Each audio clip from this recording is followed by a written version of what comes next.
Breaking news that has the Pentagon scrambling and defense contractors in full panic mode.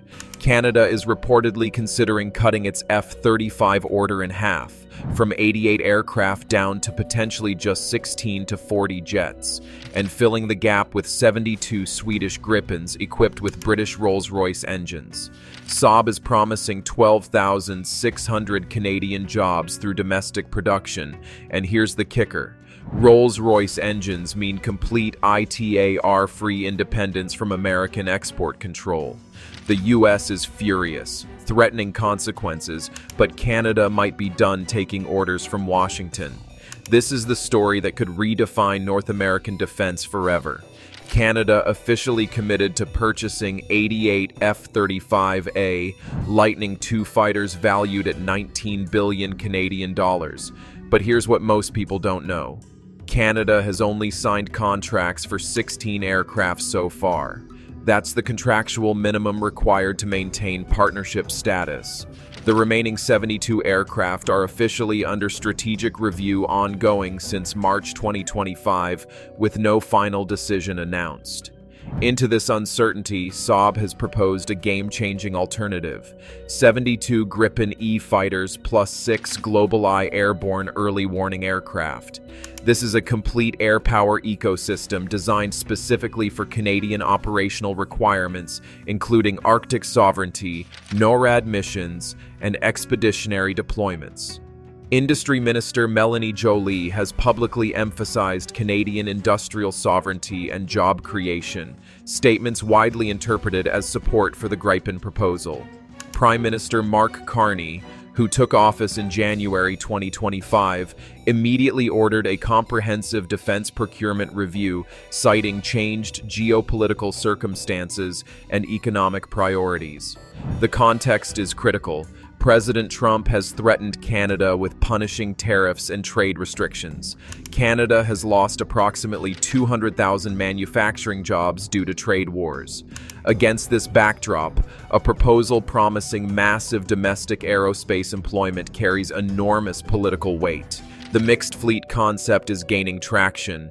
Maintain 16 to 40 F-35s for specialized NORAD integration and stealth operations, while acquiring Gripens for day-to-day operations, including Arctic patrols and territorial sovereignty missions. This approach balances alliance obligations with economic and operational pragmatism. Political divisions are stark. Military leadership strongly favors full F-35 procurement, arguing that capability and interoperability are paramount. Industrial and political leadership increasingly favors Gripen, emphasizing sovereignty, jobs, and operational cost savings. The final decision will be political, not military. Saab's claim of 12,600 total Canadian jobs has become the centerpiece of their sales pitch. The breakdown allocates approximately 9,000 jobs to Gripen production and 3,600 jobs to GlobalEye manufacturing. These are high-tech engineering, advanced manufacturing, testing, and program management roles concentrated in Quebec and Ontario. The Bombardier partnership is crucial. GlobalEye uses Bombardier's Global 6500 business jet platform, meaning significant Canadian content already exists. Expanding to full GlobalEye production leverages existing Bombardier facilities and workforce expertise. Saab promises complete technology transfer, allowing Canada to manufacture critical components domestically, including avionics systems, weapons integration, and potentially final assembly. This represents industrial sovereignty Canada hasn't possessed since CF-18 Hornet production ended decades ago.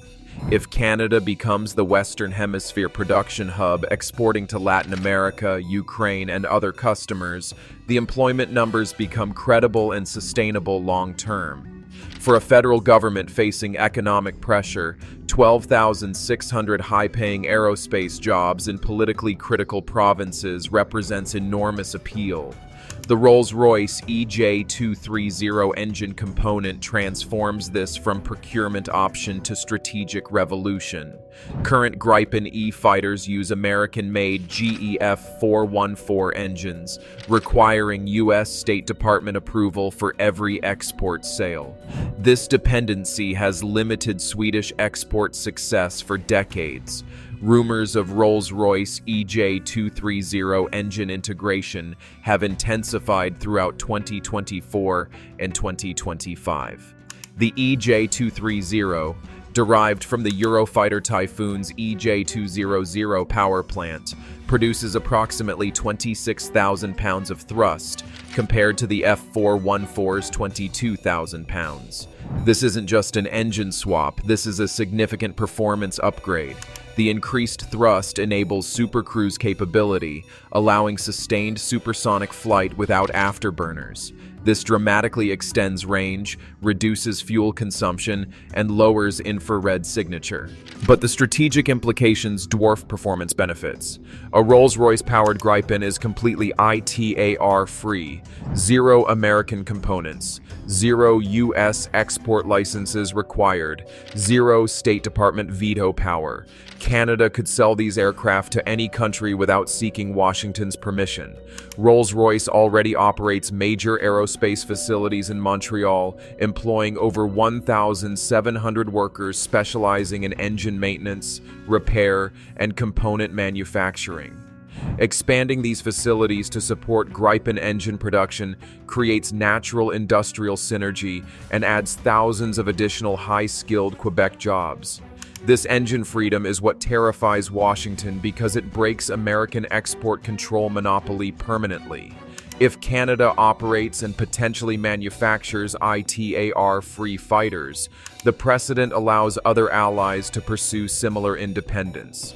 The Pentagon's response has been immediate, aggressive, and increasingly desperate. U.S. Ambassador to Canada Pete Hoekstra delivered explicit warnings that choosing Gripen over F-35 would have serious consequences for bilateral defense cooperation. President Trump personally threatened Canada with trade retaliation. The NORAD integration argument is being weaponized relentlessly. American officials claim mixed fighter fleets create communication gaps and coordination nightmares. These concerns have some technical validity, but are massively exaggerated for political effect. Desperate countermeasures reveal American panic. Lockheed Martin has offered F-35 price reductions previously unavailable, accelerated delivery timelines, and enhanced industrial participation packages explicitly denied during previous negotiations. Congressional representatives are pressuring Ottawa through diplomatic channels. There are threats to pull Canadian companies from F-35 subcontract work, warnings about intelligence sharing reassessments, and suggestions that NORAD command structure could be reorganized to reduce Canadian authority. But American leverage has limits. The United States needs Canadian cooperation on continental defense, Arctic security, and intelligence partnerships more than Canada needs American approval. Washington cannot afford to completely alienate their closest ally over fighter procurement. The real Pentagon fear is precedent. If Canada successfully cuts F-35 orders in favor of European alternatives, Poland will immediately request similar options. Finland will reconsider their commitment. The F-35 export empire faces existential collapse. Canada's final decision timeline is approaching rapidly. The government must commit within the next 12 to 18 months. 3 scenarios are possible. Full F-35 procurement validates American pressure, but sacrifices sovereignty and jobs. Full Gripen procurement represents maximum independence but risks American retaliation. The mixed fleet compromise attempts to balance competing interests. Public opinion matters enormously. Polling consistently shows 62% of Canadians support considering alternatives to American military equipment. International momentum is building. Colombia just selected 17 Gripen E fighters in a $3.7 billion deal. Ukraine's letter of intent for 100 to 150 aircraft creates massive production demand. Canada's decision determines whether NATO's future is multipolar with genuine procurement choice or remains locked in American dominance. Canada cutting F-35 orders in half and buying 72 Gripens with Rolls Royce engines represents the most significant shift in Western defense procurement in 70 years. 12,600 jobs, complete ITAR-free independence, and operational cost savings versus Pentagon fury and alliance pressure. This isn't just about fighter jets. This is about sovereignty and whether Canada still controls its own destiny. Should Canada cut the F-35 order and buy Gripens instead? Vote in the comments. Hit like, share everywhere, and subscribe for updates when Canada announces their final decision.